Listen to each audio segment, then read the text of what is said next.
Hi, I'm Bryn Caswell, and I'll be bringing you through this week's top stories from around Columbus. In Ohio, the average cost of in-home care can be more than $60,000 a year.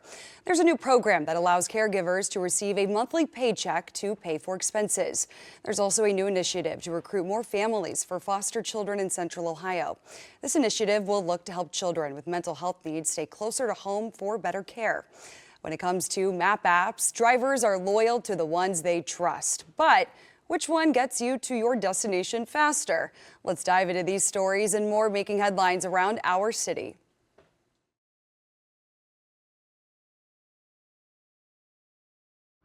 The Franklin County Prosecutor's Office says that they are shutting down Kay's Lounge. Now, that lounge is behind this gate right here. They say in the last 5 months, police have been called here over 45 times.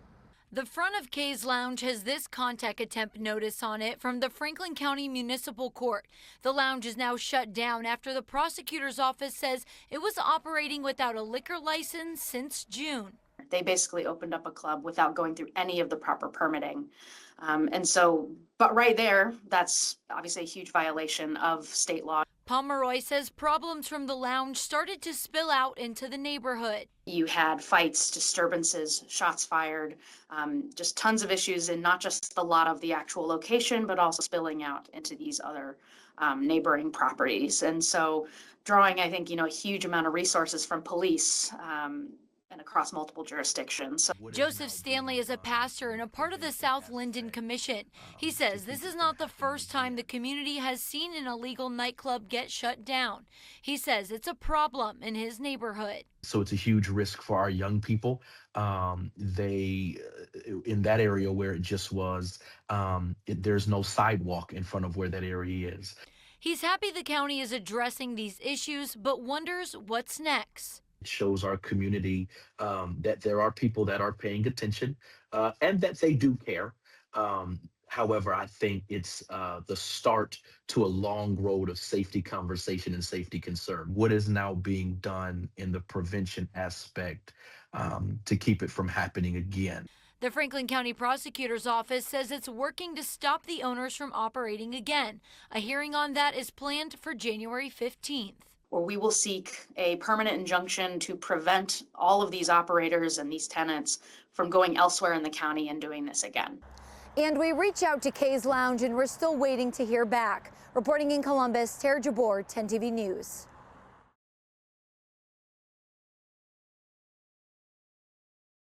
It's still unclear whether Connor Grubb will return to work here at Blendon Township, but today in a special meeting, township trustees voted to return Grubb to paid administrative leave. After the fatal shooting in the Kroger parking lot, Grubb was placed on paid administrative leave. The township faced financial issues and placed a levy on the November ballot, which is why in July, Grubb was moved to unpaid leave. Today, in a special trustees meeting, the trustees went into a 20-minute executive session, then voted unanimously to return Grubb to paid leave. How does it feel to have the acquittal of your officer? Well, this was a tragic event. We intentionally refrained from making any detailed statements about Officer Grubb's actions so as not to interfere with the legal process. We stand by our decision to keep Officer Grubb on administrative leave. I reached out to Grubb through the Fraternal Order of Police. President Brian Steele says that Grubb told him for right now he's just going to focus on his family and what their future looks like. In Blendon Township, Lacey Crisp, 10 TV News.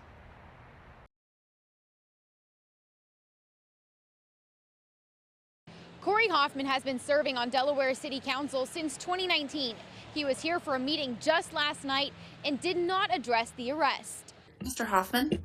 Here. Just days before Corey Hoffman attended Monday's City Council meeting, he was booked in a Delaware County jail. The criminal complaint shows over the course of a month, Hoffman called, texted, and emailed a female victim, despite being asked to stop.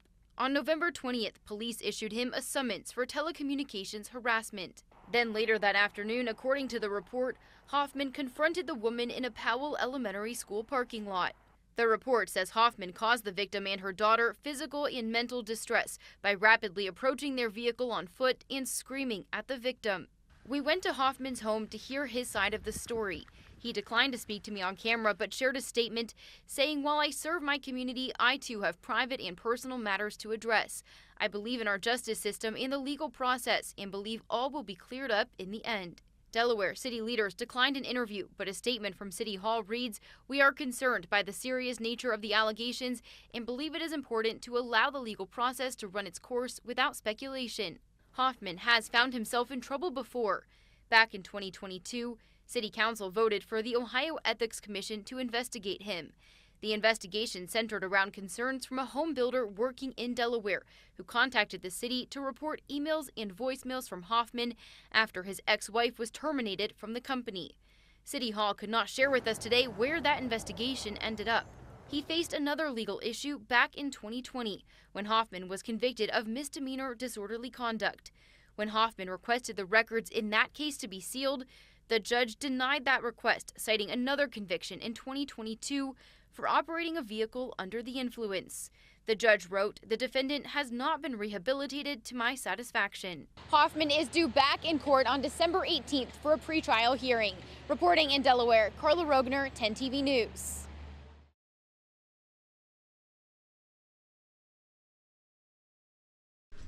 Oh, so how was the shower? Mark Straub of Delaware County. You ready, Mom? Here's the medicine. And Michael Chavares of Knox County. Did they take care of you?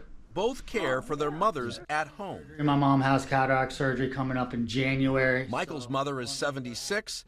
Mark's mother is 93. I've been caring for my mom since I moved back home from Texas in 2013. So I've been caring for my mother probably off and on for the past 2 years. While both say they're grateful their mothers can live at home instead of a nursing home, Here's some coffee, Mom. they agree that caring for a loved one 24/7 has its challenges. When she doesn't sleep, I don't sleep. We have to make sure she gets her medications. We have to make sure she's taken care of physically, emotionally, bathing, all that type of thing. She has about 6 to 7 doctors she sees every couple of months. At-home care in Ohio averages more than $60,000 a year.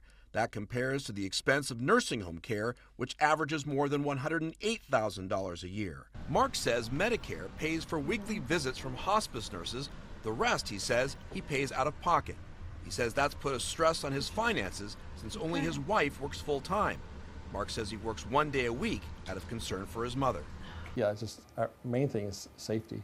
It's a different story inside Michael's Mount Vernon home. In my situation, my child's my mom, so being able to care for her has allowed me to be a better person. He says the stress of taking care of his mother was lessened because of a new Ohio program. I didn't believe it at first, until obviously I saw that first paycheck come in for financial compensation, and I really wanted to cry. He's talking about the Structured Family Caregiving Program. It has made my life a lot easier. Easier, he says, because instead of footing all the expenses for his mother's care, he now gets a monthly check that pays for people to come to his home so he can still work. Talina Barnhart is a registered nurse with Entire Care that provides caregiver support. So it allows for a monthly compensation, tax-free compensation up to $1,800. She says to qualify, an applicant, regardless of marital status, can have a monthly income up to $2,900. The whole purpose of a Medicaid waiver program is to take people who essentially are at very, very high risk of nursing facility placement, which is very expensive on Medicaid, and gives them the resources to stay home. That came as a surprise to Mark Straub. Not a single doctor has mentioned that there was an option. No. For Michael Chavares, he says it was an answer to a financial problem he desperately needed solved. I hope more people get to hear about the program because at the end of the day, it makes you realize you're not alone. Kevin Landers, 10 TV News.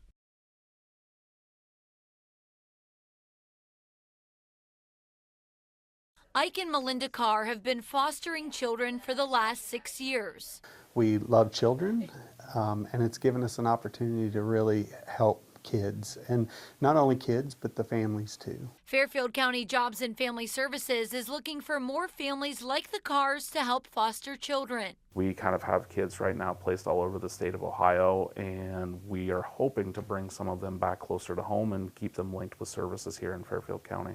Henwood says a lot of the time children with mental or behavioral health issues have to live far away from home, which complicates their care. When they come back home, we have to kind of reset and do everything a second time, and we lose lots of the progress they've made. Being able to keep them here keeps them in their schools, keeps them linked with mental health providers and extracurricular activities. Fairfield County needs 15 to 20 more families, but the need is statewide. There's also a need for more foster families in general. It's an opportunity to really kind of change the trajectory of a kid's life. That by being a foster parent, that gives you the ability to affect them and affect their families in a positive way. The Carrs say the best decision they ever made was to foster a child and help a family. We get to be a support for these family members. If they're having problems, they may not have the family to back them up and help them, but we can step in. And the goal of Fairfield County is to reunite children with their families, and for the Carrs, that's been their experience. But just last weekend, they added a permanent member of their family and plan to continue fostering as long as they can. It's life-changing for the whole family. It's a positive. The outcome is very rewarding. We've had our football team in foster kids, and it's just amazing to do that and pour out the love that we have for them. Reporting in Fairfield County, Tara Jabor, 10 TV News.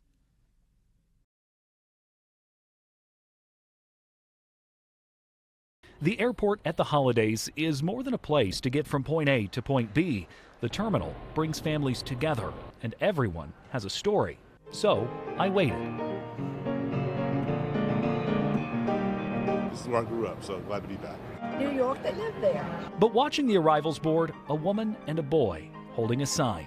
Then more came, and more, all waiting for the 12:30 flight from Tampa. There he is. They were waiting for someone special. Welcome home, Grandpa. 99-year-old Mitchell Hill is home. He's originally from Londonderry, Ohio. All them little fellers right there, yeah, them's your great-great-grandchildren you haven't met yet. The World War II Navy vet welcomed home with a lot of hugs and a lot of happy tears. Kind of an emotional day, I guess, when we look at it. So I hear you're about to be a special guy at the VA. Well, that's what I understand. I'll find when I get there. From what I understand, that he will be the oldest veteran on campus at the Chillicothe VA Hospital. Living in Florida for more than 40 years, it's time to come home and spend time catching up with his family. He'll be at the table for Thanksgiving tomorrow. We'll be able to spend a lot of time and things, make up on a lot of time that we haven't spent with him over the years, just because the distance and things. But Christmas will be a pretty special Christmas this year too, with him around. Tickled to death for getting to get home before I left myself somewhere, which I could have at my age. He always told us before, the boys at the VA will take care of me. So he's a pretty proud veteran, and we're pretty proud of him. At John Glenn Columbus International Airport, Colin Dorsey, 10 TV News.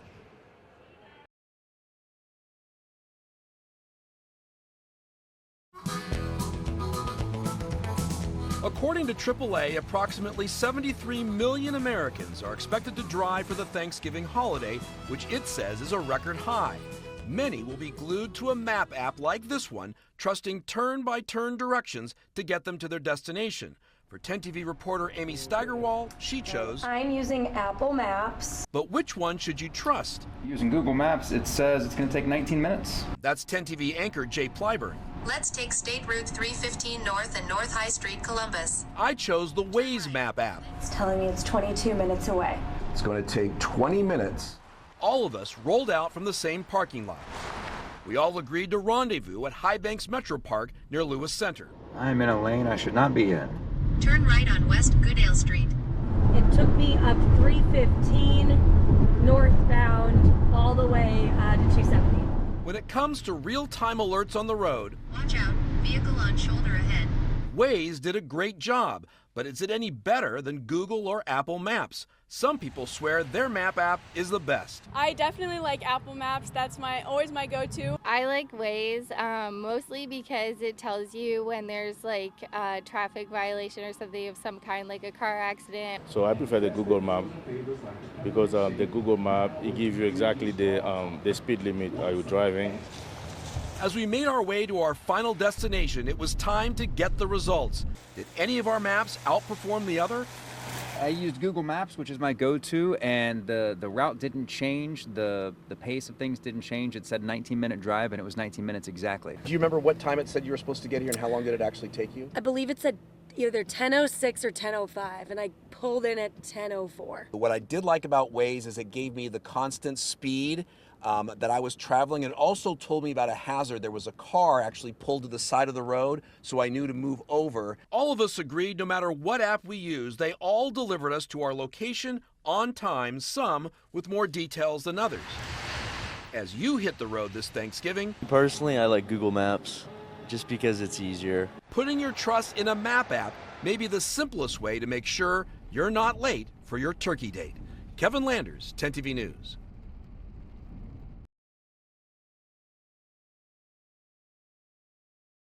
And off to Hall, running left. From the football field, Touchdown, Ohio State. to the film set.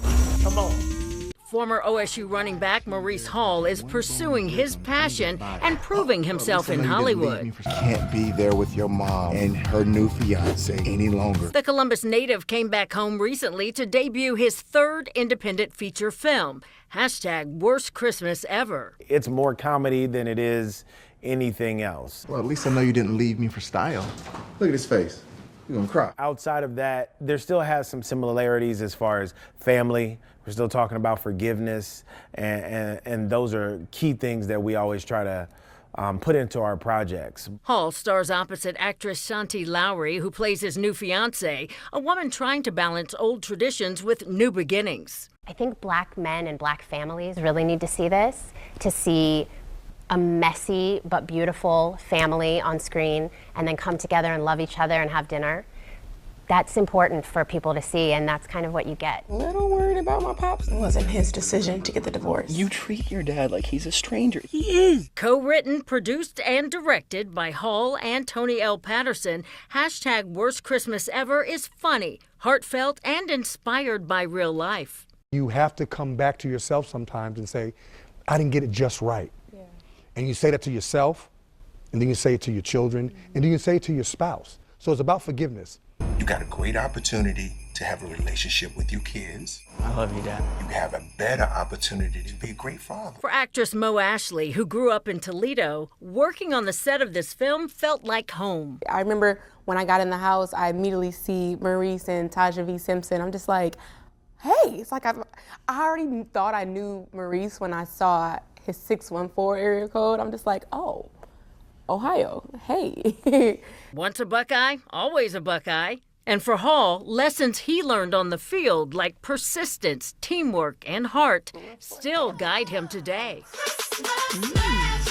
Independent movie making is not something I want to wish on everybody because it is not something that everyone can do successfully to make a movie that people actually want to see. It's an ambitious task, but it looks like he's done it again. This is about to be the worst Christmas ever. That's a wrap on this week's edition of Around Columbus, your look at the stories shaping Central Ohio. Thanks for spending time with us. Stay safe, stay informed, and we'll see you next time. Don't forget, you can always get the latest updates on the go with our free 10 TV News app.